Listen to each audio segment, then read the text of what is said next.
As millions of more Americans face eviction, could rent help be right around the corner?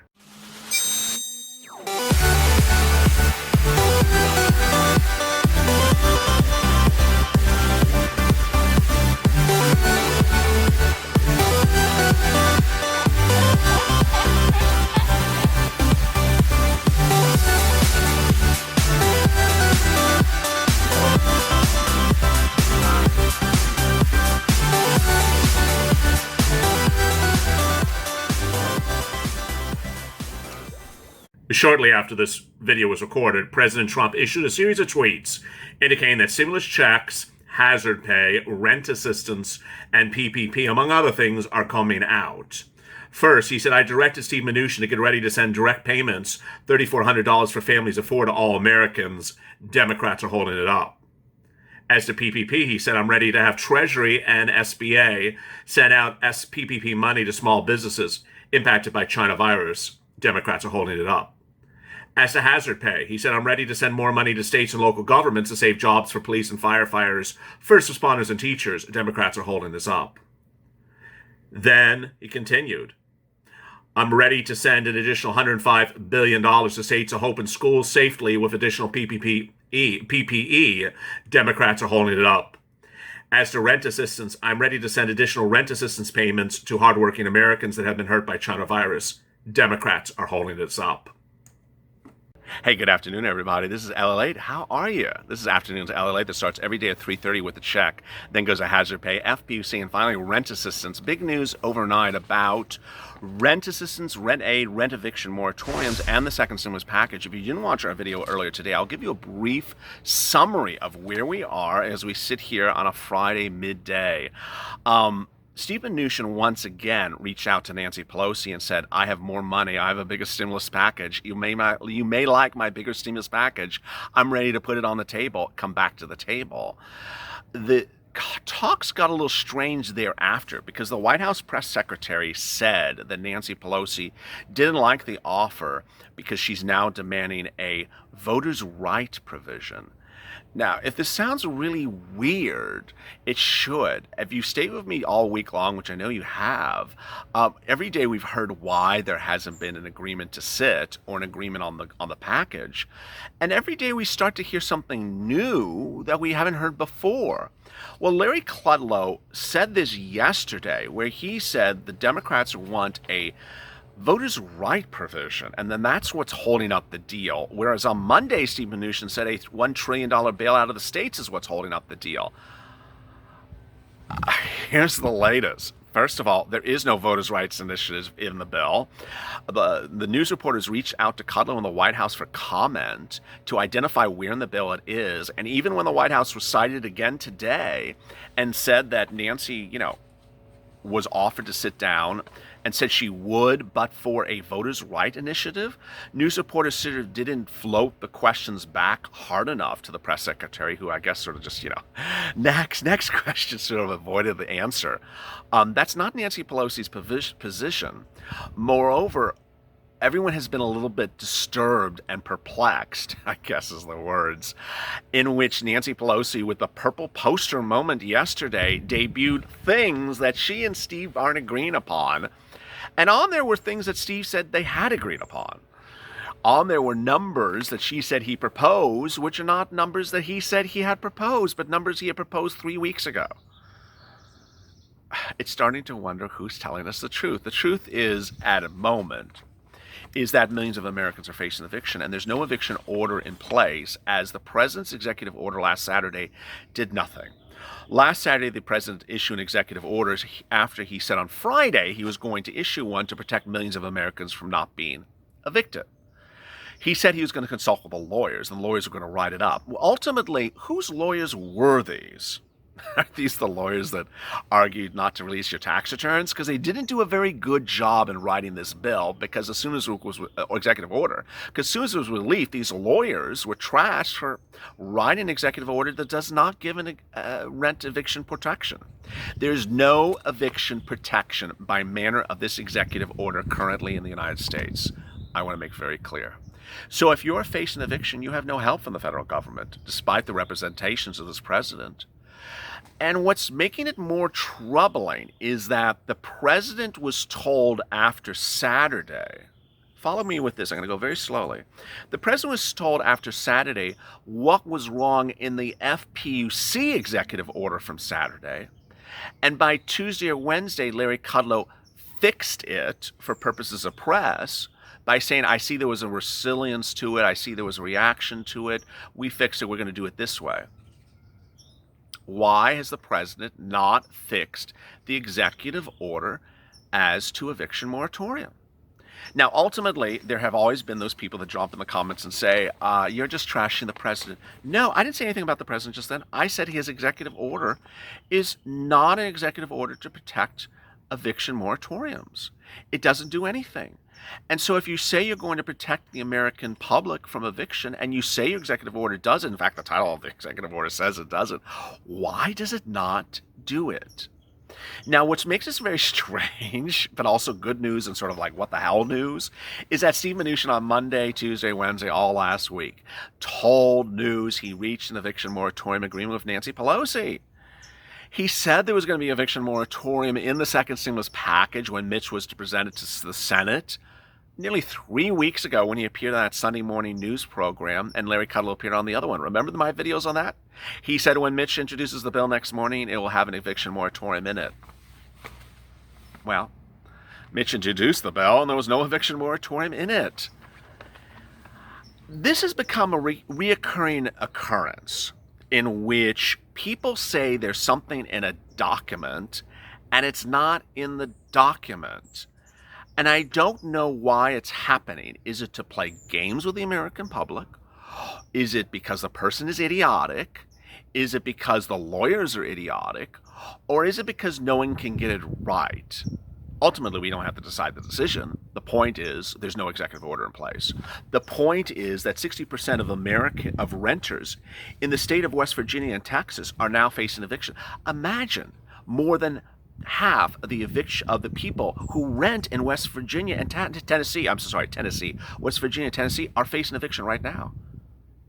This is not, a couple of people.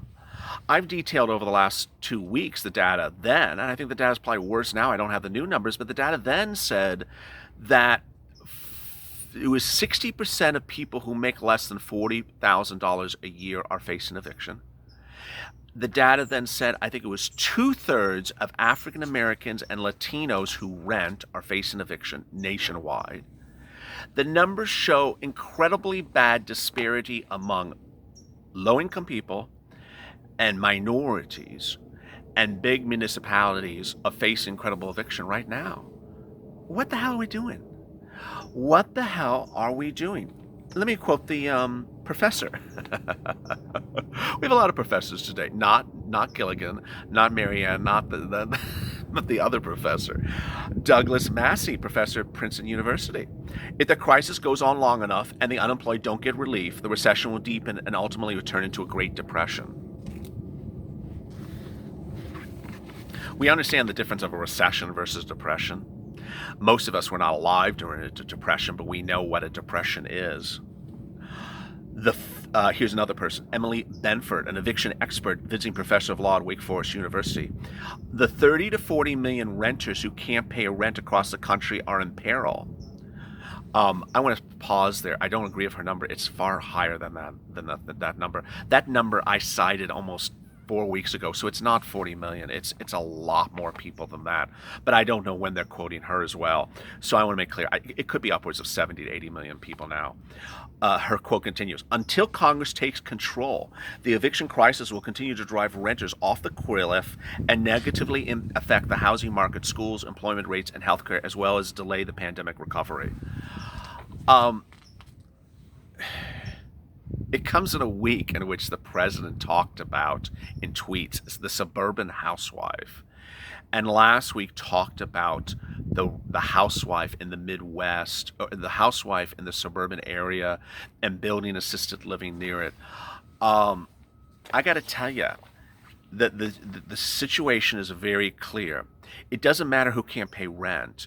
If you're an apartment building owner, you could lose your apartment building to foreclosure because you don't have any tenants paying rent.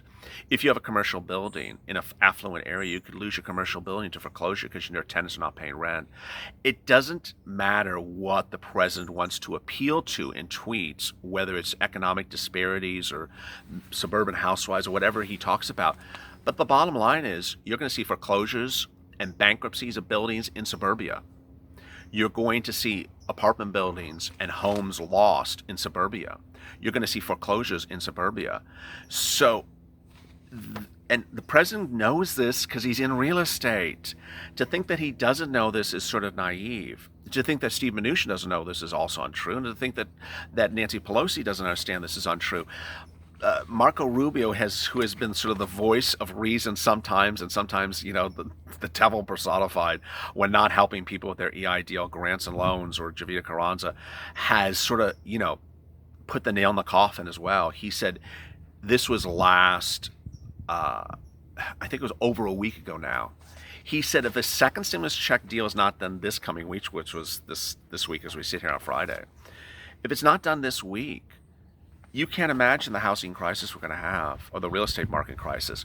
He says buildings are going to be lost. Everyone's going to go into foreclosure. There's going to be rampant shutdowns of buildings, commercial, residential. Homes are going to be lost. Everyone's going to be on the street. So this is not a situation of just, a few people in subsidized housing, as the president's tweet may suggest.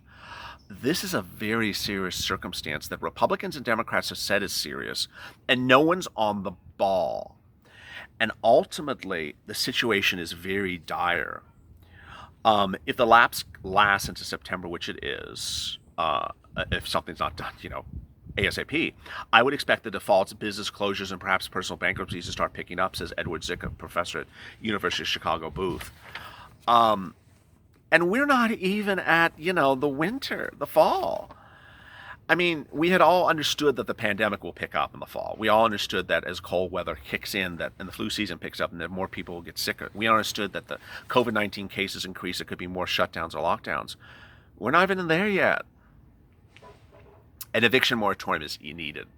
Nancy Pelosi and Chuck Schumer could be getting back to the table because Nancy Pelosi was offered a bigger package from Steve after she said his second stimulus package was not impressive enough, not big enough. Well, she now was offered a bigger one overnight, he confirmed, and the White House press secretary confirmed as well.